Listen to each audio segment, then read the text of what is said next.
Hello, everyone, and welcome to this Zend webinar. Today we're going to be talking about Zend Framework, Getting to Grips. This is going to be with Ryan Mauger.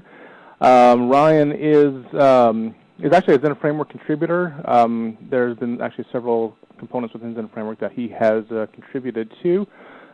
He is a Zend Framework, or Zend certified PHP developer, and he's going to be talking to us today about kind of getting up and running and kind of understanding some of the things that you need to know in order to work with Zend Framework, kind of getting out of the box. So with that, I would like to thank Ryan for being here and pass it off to him. Well, thank you very much for the introduction. Okay, well, today is about getting to grips with Zend Framework and going through a few simple principles that should, for those of you that are already using Zend Framework, hopefully clear up a few things, and those of you that are new to it, it's going to get you over a few little hurdles that are along the way. So first off, who am I? Well, I'm a contributor to Zend Framework, as Kevin's already mentioned. I'm on the community review team. I'm currently working with Rob Allen, and I was previously the technical editor for Zend Framework, A Beginner's Guide. I do a lot of support for the community in ZF Talk on IRC. I'm a Zend certified engineer.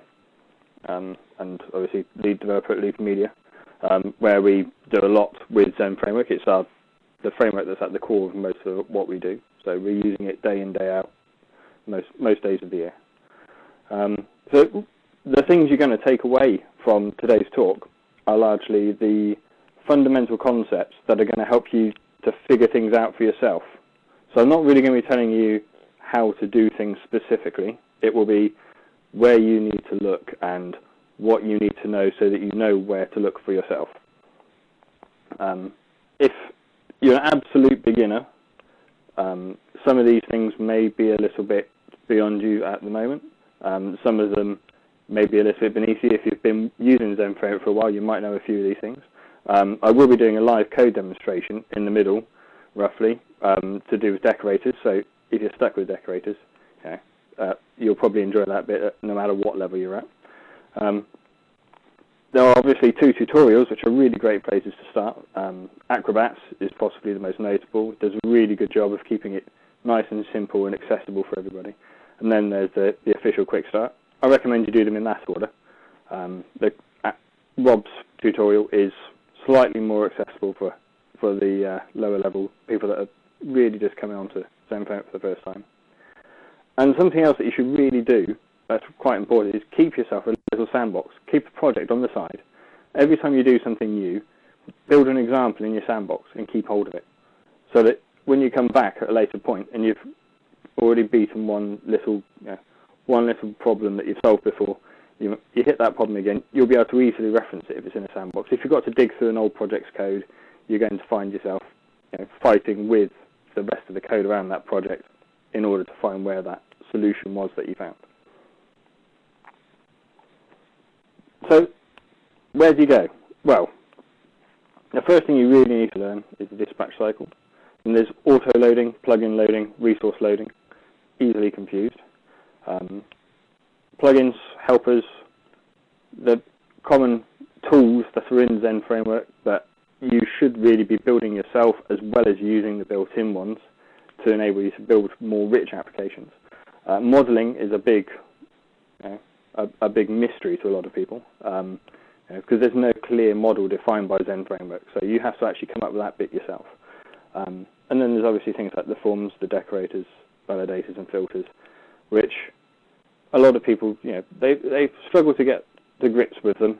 Once you actually get used to ZendForm, it's a really powerful tool, and you can do a lot with it very quickly. But what do you need to tackle first? Well, the first thing you really need to do is understand the life cycle of a request in Zend Framework.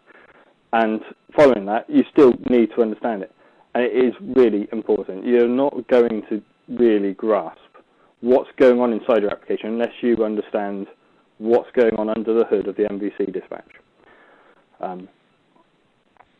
Put very simply, your application's bootstrapped, it's rooted to find out which module, controller, and action are going to be run, and then it's dispatched.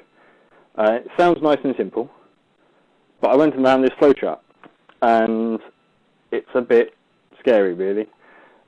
It's not the nicest thing to work from. It is a very comprehensive guide to what's actually going on inside. But you can break that down, really, into a very simple process. You've got your bootstrap, and then there's an event which is accessible from front controller plugins called root startup, which happens before rooting. Then you've got your rooting occurs, and then there's another event for front controller plugins called root shutdown, followed immediately by dispatch loop startup. Nothing occurs between them, just purely there for semantic reasons. And then you have the dispatch loop itself. And between dispatch loop startup and dispatch loop shutdown, right at the end of the dispatch, you can have more than one execution of the next three steps: the pre-dispatch, the dispatch of your actual action, and the post-dispatch. Ideally, you really want to keep it so that you only get one run through the loop. The exception being when an exception is thrown, which would then cause it to loop back to pre-dispatch, and then it would dispatch your error controller. So if we just break that out, you can see from this a bit more clearly that you have your front controller plugins, your router, and your controller. So they are the key points where you actually have access to all of these individual points in the dispatch cycle. And as you can see, I've marked out here, but you have pre-dispatch. It exists separately in the controllers and the front controller plugins, because in the controller, it happens inside a try-catch block. And in the front controller plugins, they happen in a slightly separate way. They have their own try-catch around their pre- and post-dispatch to capture any exceptions, which can end up hiding things from you. So you have to be very careful when you throw exceptions in a front controller plugin. So bootstrapping, obviously, once you've understood how your application is going to be run from start to finish, the actual process of bootstrapping your application is quite important to understand. So you need to make sure that you initialize everything that's needed for your application. So what you're doing is you're making things ready for the request to be dispatched. And don't do anything module specific at this point. If you've got module bootstraps, they're all going to be run. This allows for module bootstraps to prepare their resources to be available in other modules. For example, if you've got a pages module and a comments module, your comments aren't going to be much use to you without pages. So your models for your pages, that are in your pages module, will be available from your comments module by their resource loader, which is initialized in the module bootstrap for you behind the scenes.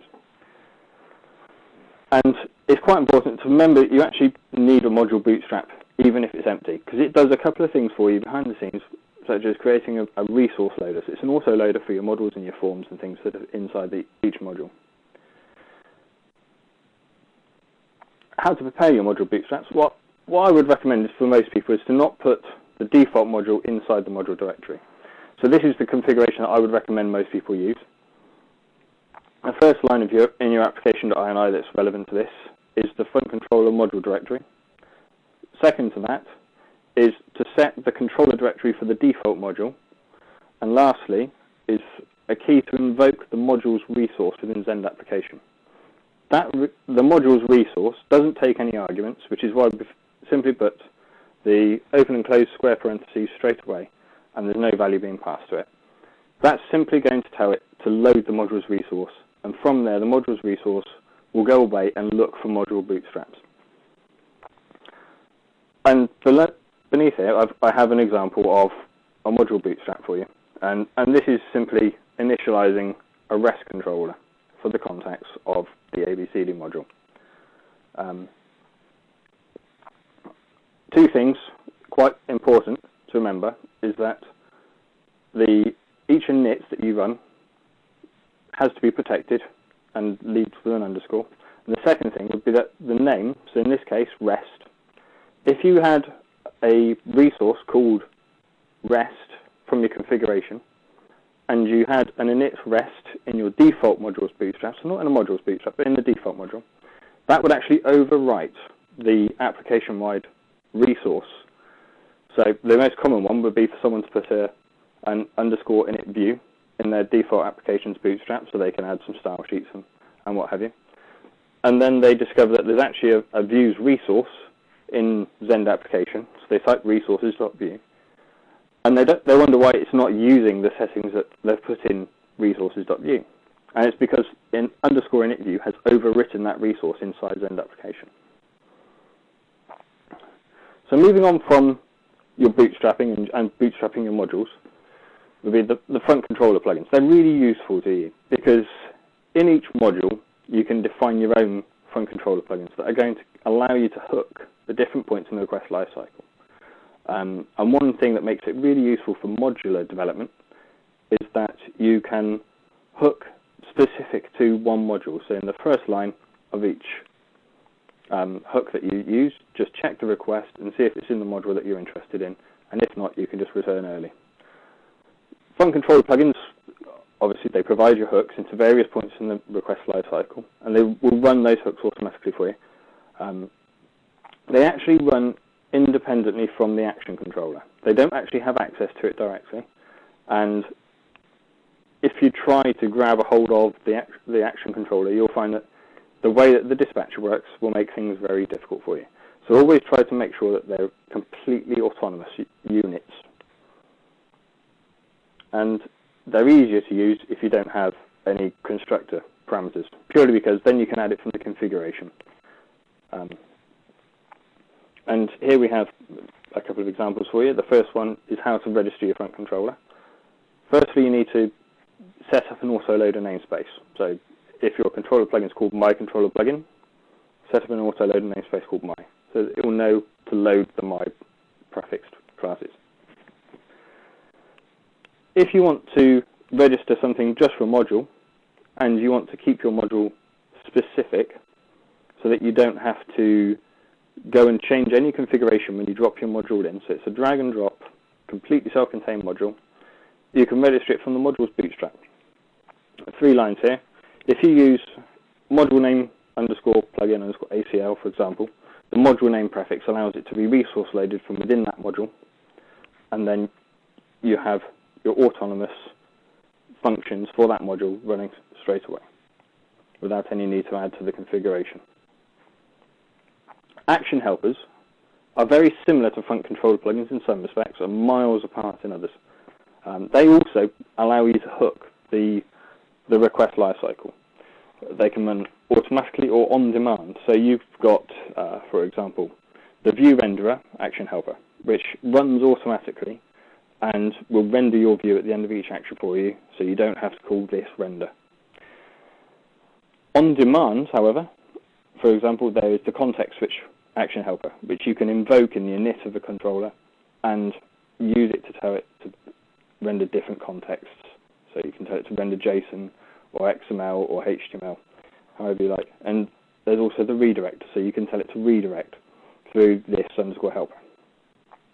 And they're basically intended to replace repeated control of action code.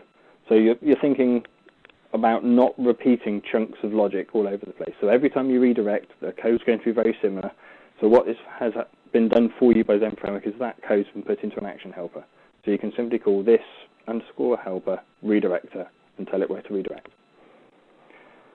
If you throw exceptions in pre and post dispatch here in an action helper, it is going to halt the dispatch cycle because it's inside the same try-catch block as your action controller. It's not outside and inside the try-catch block that the front controller plugins use, which allows it to always continue execution if something's gone wrong.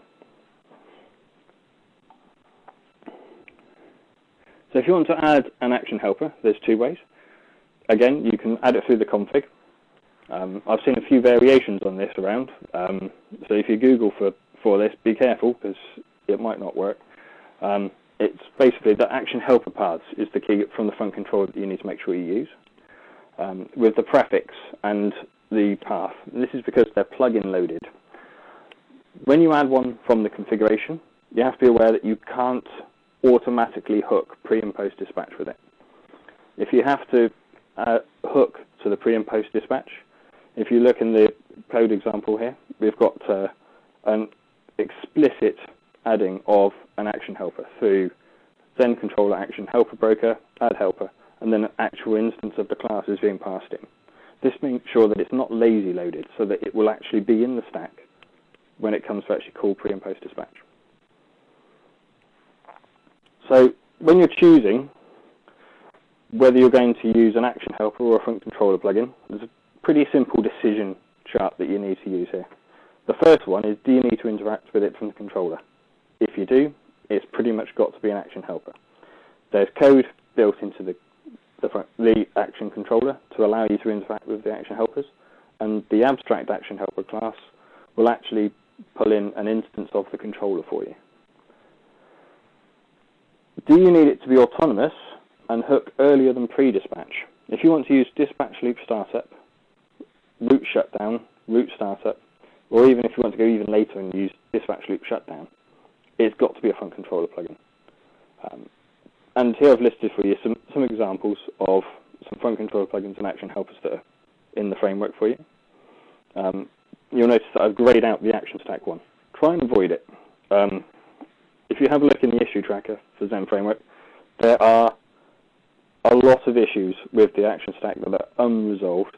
It's been largely viewed as a fairly ropey solution to a problem that doesn't work too well, so you end up with lots of actions being run on every request. And because of the way it works, there's a lot of bugs in there that haven't been fixed, and it's not really well maintained, so try and avoid that one if you can. So next we have auto-loading. There's three kinds of auto-loading in Zend Framework. We've got vanilla auto-loading, so you do new my underscore class name. It gives you an instance of new my underscore class name. Plugin loading, however, is used when a class is loaded only by its suffix. So this would be that the loader only receives the last bit of the name, so everything after the last underscore.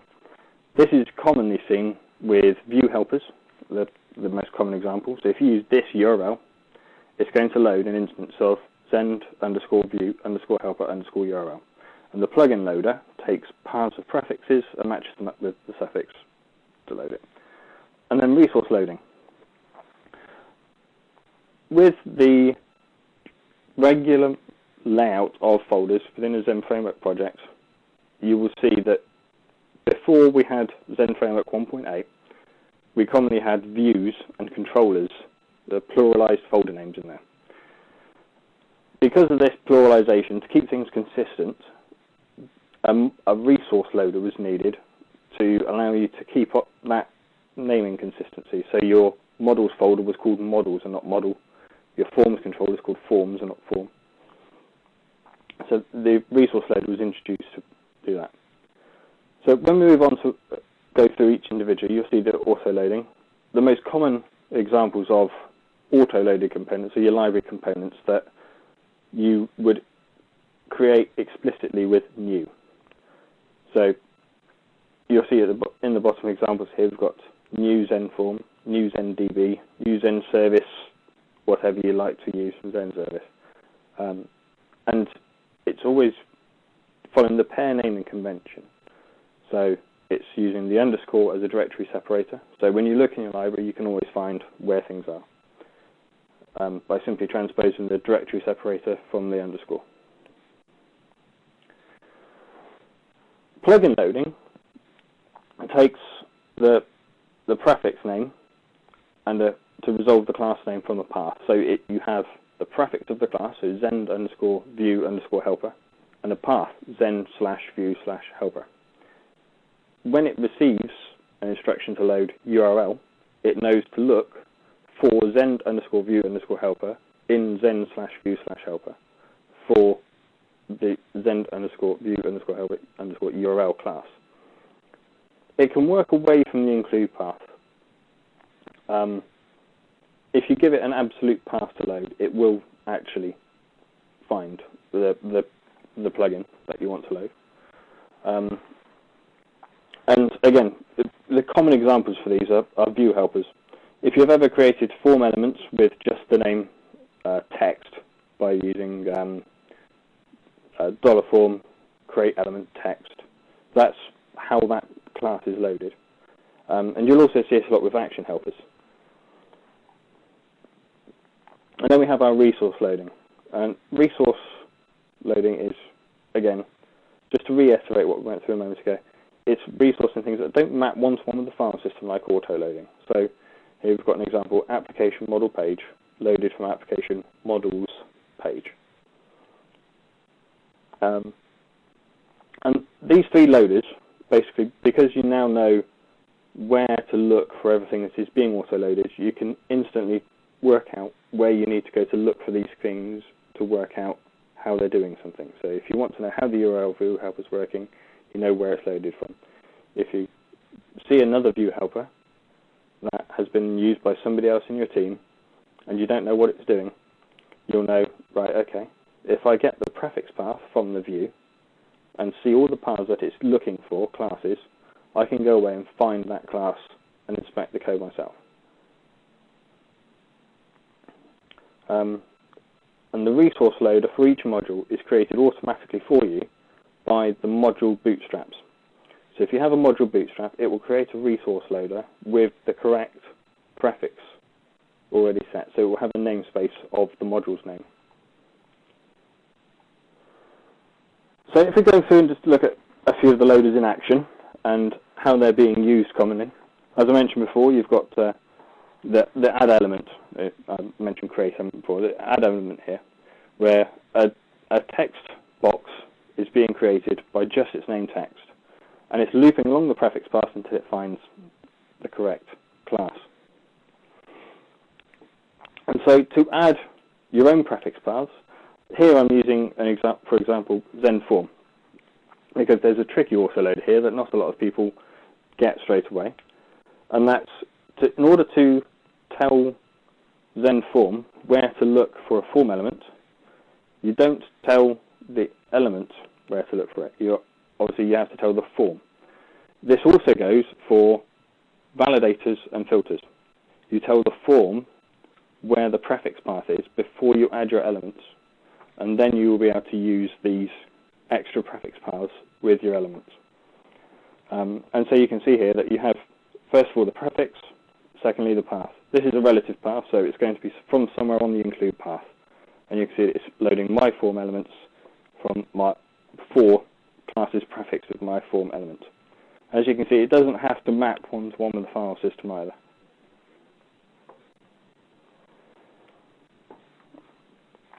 And as a quick example of auto-loading and creating the auto-load namespaces again, if you have a quick look through here, you can see right in the middle of the config file, you've got auto-load namespaces, open and close square brackets because it's just an array. It doesn't really matter my underscore. And that will then allow you to create my cool component. And as you can see from the quick example down the side here, where you have your controllers and your views directories, you've also got forms and models. So you can see that the naming of your directories in your module is now nice and consistent. And your classes are being loaded from the relevant directories, and how the directory names don't map one-to-one, but they map very closely. One of the next things that people commonly fall down on with Zend Framework is what to put in dollar options.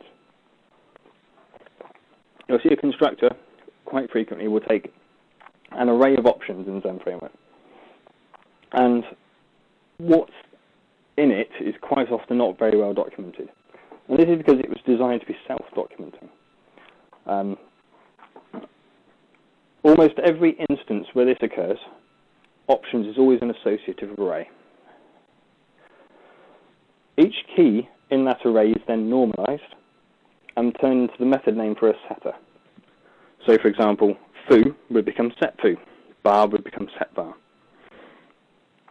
If the setter exists in that class, it's then called, and the value of the index is passed as a single argument to that setter. So if the value at the key foo in your array is an array will be passed into the first argument of that setter. And generally where you have setters and options arrays being used, you'll find that any invalid keys in the array are just ignored, purely for consistency, and because it allows you to do a few more funky things with your code. So you can take some, you can take a config that's not necessarily everything in it is to do directly with your component. It could have some extra options that aren't needed, that are to do with something else, and so you can still pass it in safely and it won't cause you lots of problems. And some components will store any options that there aren't a setter for other purposes. So with Zend form, for example, if you pass in an option that doesn't have a setter, it will set it as an attribute, and it will store it using the set attributes. So where can you see the available setters for every component?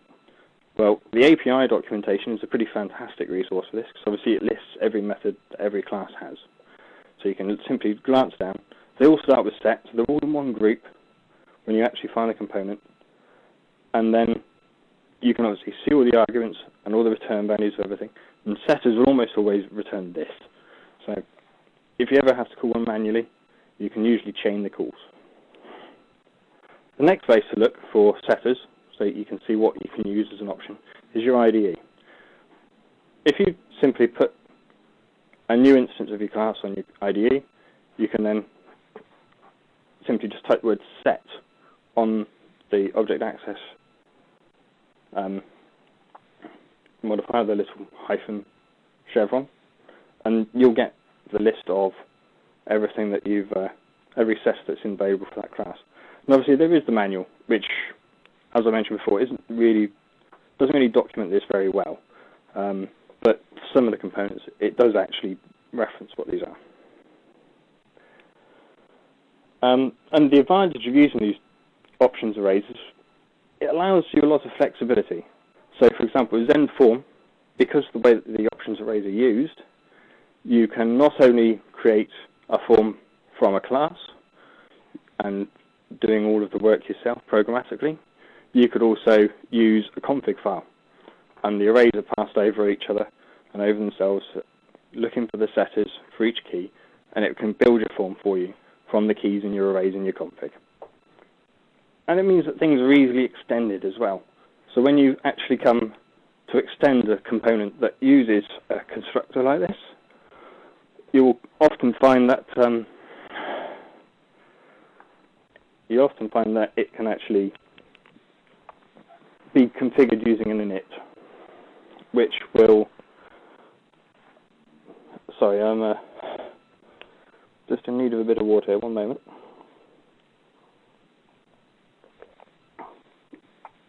So after the constructor is run, usually you'll find there'll be an init, which is called after all of these options arrays are used. And as I said before, it's all largely self-documenting. So to take advantage of the way that these options arrays are used, for example, in Zend form, obviously, if you use the init function instead of the construct, then you can simply add a set page function to your form class. This will then be called before the init, which means that when your init is run, you can simply get the value you've set through your options array. This means that you haven't had to do any extra work in the constructor to take an extra argument for Zend form. You haven't had to override anything that it's done. It simply works nicely for you. So in this example that I've laid out here, you can see set page is called, and you can actually get the values for your multi-options in your init without any extra problems. So this all brings us on to decorators quite nicely now. And a lot of people struggle with decorators. They can't get their head around how to put them together, how to make them work nicely for you. They're actually quite a simple process. They're rendered from the inside out, so they work from the top of an array right to the bottom, and each time they either wrap, append, or prepend content to the previous content by the previous decorator. So if we take a look through the stack that we have in front of us here, you see I've illustrated how if you work from the inside, that would be the top of the array, right to the outside, which would be the bottom. So you've got your input, which is followed by a description, followed by errors, then a HTML tag for the DD, followed by a label for the DT. Defining a decorator stack is the bit where most people fall over. So if we just work through this quickly, and we will look at how to actually build your own decorator stack for yourself. And this will be, we'll do some live code with this in a moment. But if we have a look through the stack here, starting at the top we have the view helper, then a description, followed by errors, and a HTML tag, and a label. And it will simply work down this list, rendering content before, after, or around each previous piece. So, let me just bring up a little tool that I have handy. Okay. This is a project that I started a while ago called Beach PHP. And this allows you to simply render some code, just to be able to throw some PHP code around and view its output very quickly. Now, as you can see, I've not got a decorator stack defined on this input yet. So what we'll do now is we'll just start working through actually building one.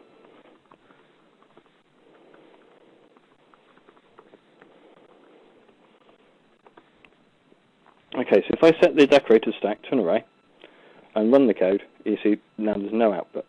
That's because there's no decorators for it to render. So the first thing we're going to need usually will be an element. So if we just add the view helper decorator and run the code, now we have an element. And if you try and work this out in your head, it's going to get very confusing very quickly. So the best thing that you can do is to build yourself little scripts like this, or even get a hold of Beach PHP. It's available on my GitHub. And you can then put together these stacks yourself interactively very quickly. So if we wanted to, say, build this input so that it worked in a table row, for example, rather than in the DL list, which is the default for Zend Framework, we need to start wrapping this in other elements. So if we're going to put our input inside a table cell, the first thing we'll need to do is wrap it in a HTML tag. So if we add the HTML tag element, we'll see straight away it's a div, which is the default tag that it will use. So if we want to add some options to this, the next thing we need to do is define the type of element that it's going to use. So now we've told it to be a TD. So the next thing we want to place the label in another cell in front of this tag. So what we're going to need to do, first of all, would be to open another HTML tag. If I was to run this again, I can show you I have run the code now, you'll see that you now still have the same TD.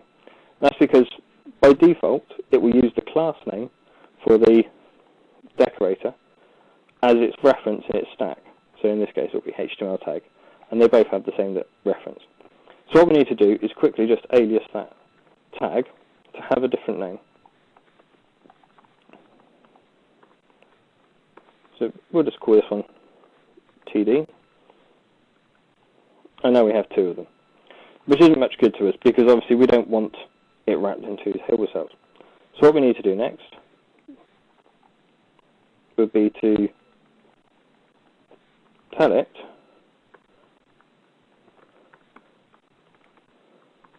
to only open the tag.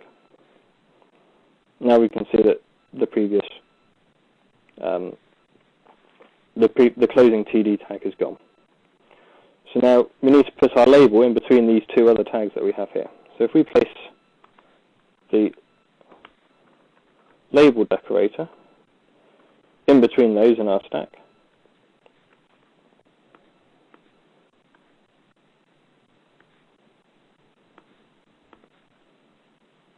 you can see now that the label is in between the two pieces, in between the opening TD and the element that we need to render. So now we still have a bit of a problem because we need to put a closing TD tag after the label. So what we can do now is, rather than render our input first, is if we actually remove the inputs from the stack, so we don't have to worry about that one straight away, and we remove this one, so we don't have that HTML tag, we can now see that if we actually just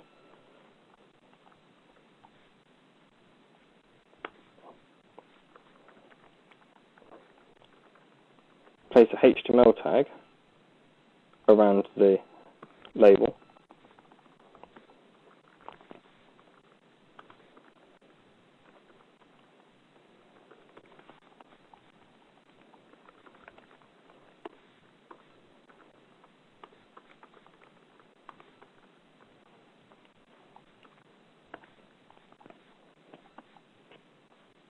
and I've got some closing bracket.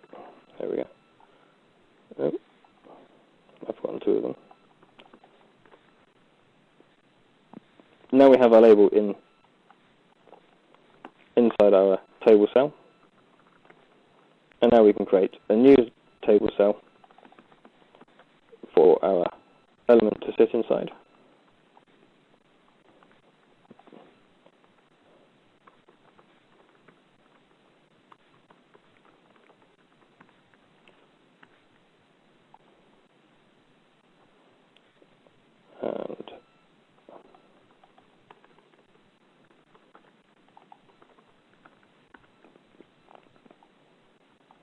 And now we can see that it's in the wrong place. It's before the label, so we need to change where it's placed. So if we change the placement to append, we now have the opening TD tag after our label. So now we can place our view helper, which renders our element. And finally, we can place our closing TD tag at the end of the element by simply setting close only.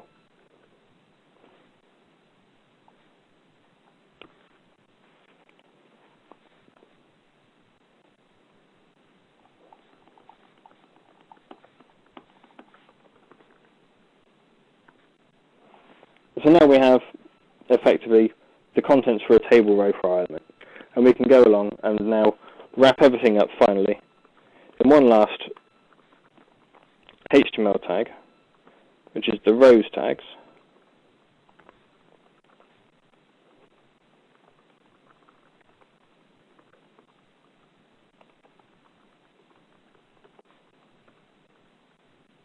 and we have our table row, and we're all complete. And this can be carried on and added to, and we'll give you a lot of flexibility, so you can actually create any sort of HTML you like, wrapping up your element. So the next thing we'll need is, when we have our validation, we need to make sure we include the errors element, which means that if our element was invalid, the error decorator is what actually renders the errors for that element. And then there's also, if you don't want to have errors by each element individually, there is a form errors decorator, which you can apply to a form itself, and that will put all of the errors collected from all of the elements in one place. And that sort of brings us around to the end of that, really, because now when you go and get yourself a tool like this, or eval2 is another piece of software that's very similar to this, you can then very quickly just dive out of your code into something like this, build your decorator stack visually with a lot of instant feedback, and then copy and paste that stack into your own code. So if I bring our presentation back up. The next thing that catches people out in Zend Framework is defining the model in Model View Controller. So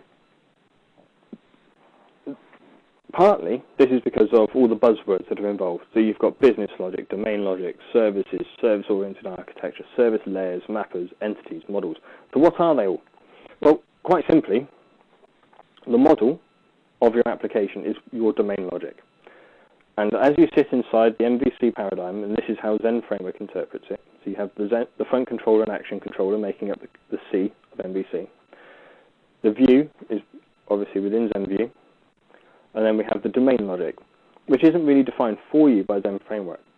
Instead, what you have is ZendDB table, which is the closest thing we have to a domain model.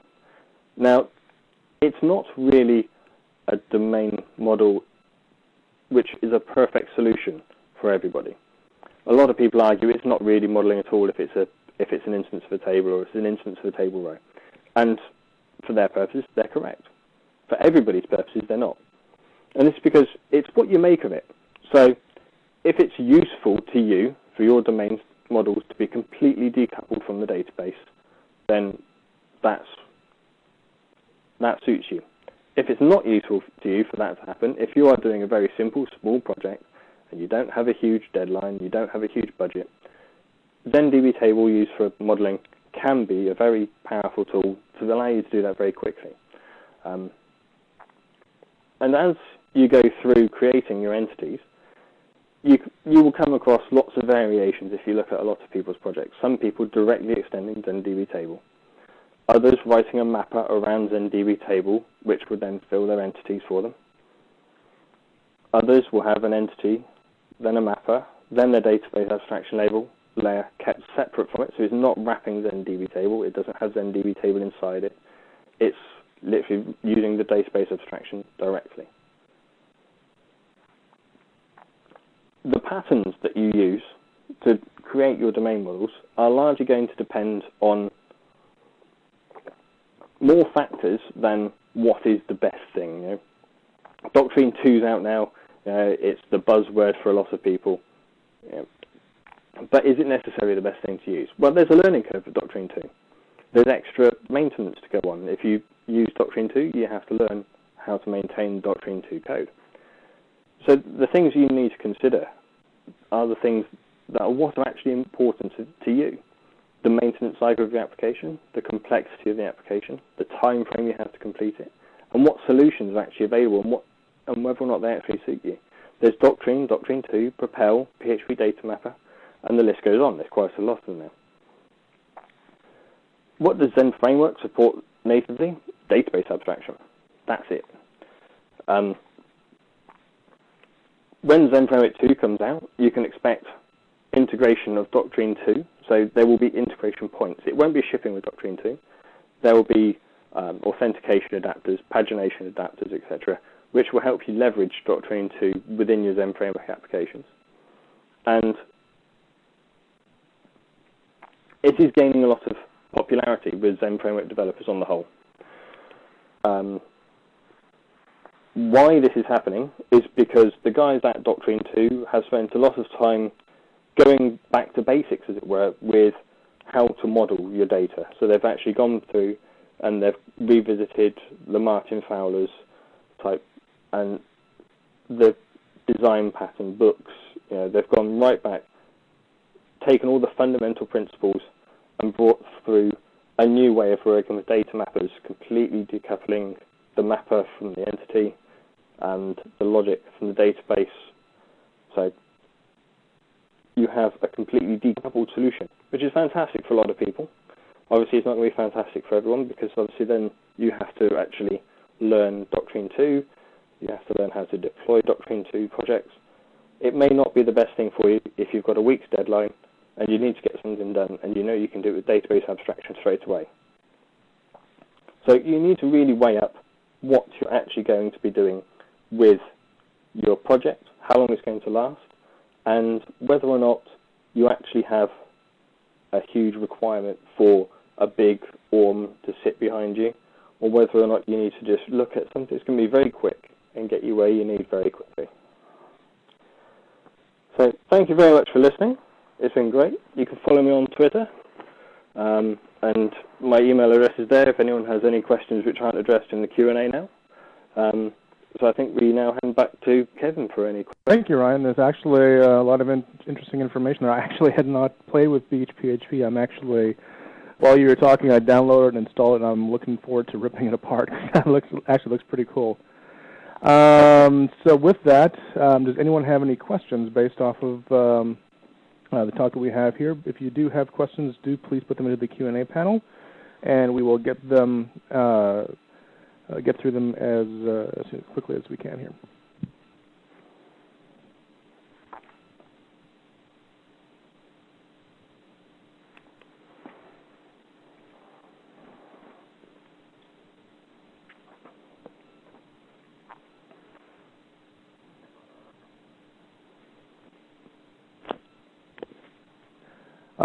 One question here.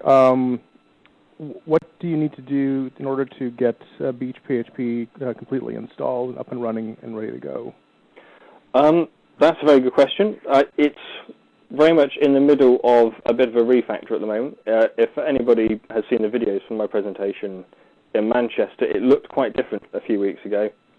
I've recently started using a project called bspin, which is powered by Mozilla Labs. I will put some full instructions on how to actually get it installed and running onto GitHub, and I will try and make sure I do that today. It should largely be a case of just cloning the Git repository and setting up a virtual host to point to the in the directory you put your index in as the document root, and it should just work from there. There is a few issues with things like Windows and the temporary file that it needs to use. But beyond that, it should be pretty easy to work out once you've actually pointed your document root to the right place. So okay. I will get some proper instructions up online very soon. Cool. One question here is, where can we download the stream later on? It'll be on Zend.com, and I will be posting the link to that on our Facebook page in the next couple of days. It'll probably be next week before we actually get that up and ready to go. Another question here. This database abstraction allows you to add a property on an already deployed entity? Or does this database abstraction allow you to add a property on an already deployed entity? I'm not sure I fully understand that one. If you're talking in terms of doing something like with Magento's EAV, it does allow you to do that, but you just can't use NDB table for it. You have to come up with your own solution. Or you come up with using something like the reference map, and you have an array of property objects that sit underneath your table. The DB abstraction itself that Zend DB table sits on is basically an extension of PDO, which allows a bit more flexibility and to be used a bit more intuitively than just using PDO directly. So you can easily write certainly anything on top of it that will allow you to do that. But in terms of actually generating entities on the fly, if that's what the question was aimed at, then you need to look seriously at appropriate design patterns to actually implement something like that. If you do want to do something like that, I would recommend you look at Doctrine 2's ODM for MongoDB, or if you want to use Couch, go and help them out and get their CouchDB ODM finished, which will obviously, because it's a schemaless database, then you can do pretty much what you like with adding properties to your project dynamically on the fly as you like. Next question for those who don't have Facebook, where is the video going to be available? That will be on Zend.com. It'll be under, if you go to Resources on the top of the page, Resources, and then go down the drop-down, it'll be under Recorded Webinars, I believe. That's where you would find it. Next question. The inevitable question about ZF2. What things should a person consider when developing for ZF1 to prepare for an easier migration to ZF2? That's a very good question. Keep an eye on the wiki for Zend Framework. Get yourself subscribed to the contributors mailing list and just ignore the spam that comes through occasionally. We have been waiting for Matthew to finish the MVC implementation details so that we can actually sort of get really rolling through writing the Zend Framework 2 in action book. and it's basically, at the moment, you can't really tell exactly what the migration steps are going to be, but Matthew is very keen to make sure that it should be an easy path to actually migrate to ZF2 from a ZF1 project. And there's even been talk on IRC of automated tools to assist with that. Largely, it should be possible to almost directly port a lot of your code straight across, insofar as there will still be controllers, they will still have actions, they will look fairly similar if you have a look at the proposal that Matthew put together for the service locator component, which turned up last night and I've still not had a chance to look at properly yet. But the code looks like, your controls are going to look very similar. Your views, obviously, are going to look very similar by nature of they're going to have lots of HTML and presentation logic in them. So the migration path, as it looks now, looks like it's going to be low, but I wouldn't expect it to be plain sailing for everybody. I would say, it's going to be 90% of your stuff will probably go through pretty quickly, and the last 10% of the time, the last 10% of your code base that gives you problems is probably going to consume 90% of your migration path, and the time of your migration path. All right, next question is it better to try and build your projects as modules or keep them in a single project? How do you perform intermodule calls if each is self-contained? A very good question, and kind of a bit of a holy grail for me. I've been working on doing things in that manner by keeping all of the elements where you could end up with modules asking each other for things as much as I can in the view. So where you have a block for a chunk of something to do with another module that's being added to by another module in your HTML layout, so say your comments is in a separate module from your pages. If you keep that in your view, you don't have to stick with the views in the same place as ZF actually puts it by default. You can move your base path out and actually have those and create themes. So what I've always tried to do is to make my presentation all themed and separate from my modules themselves, so that the actual work the modules do behind the scenes is one set of logic, and the view itself is where you actually have your coupling of everything all together. So you've got one single place where most of the actual work that you have to do with that is. In terms of making things standalone and making your application modular, absolutely. There's no better way to be able to maintain your code base than having nice, clean separation. So when you come back to something 6 months, 12 months later, you know exactly where to look at it straight away. If you can know exactly where to look straight away for things, then you've got half the battle done, because most of the time you're going to spend debugging things is going to be looking for where things are happening. So it's kind of a no-brainer that modules is a good way to go. But obviously it's going to come back to what do you actually need out of it. If you need something done in a week, designing a big fancy theming system and self-contained modules is probably going to push you a bit in actually completing your project in time. So it's always as good as it is useful to you. All right, next question is, I want to create a mobile site for my project. I want to use the same models I use for the main site, but separate views and layouts. Do you have a hint of how I'd go about doing that?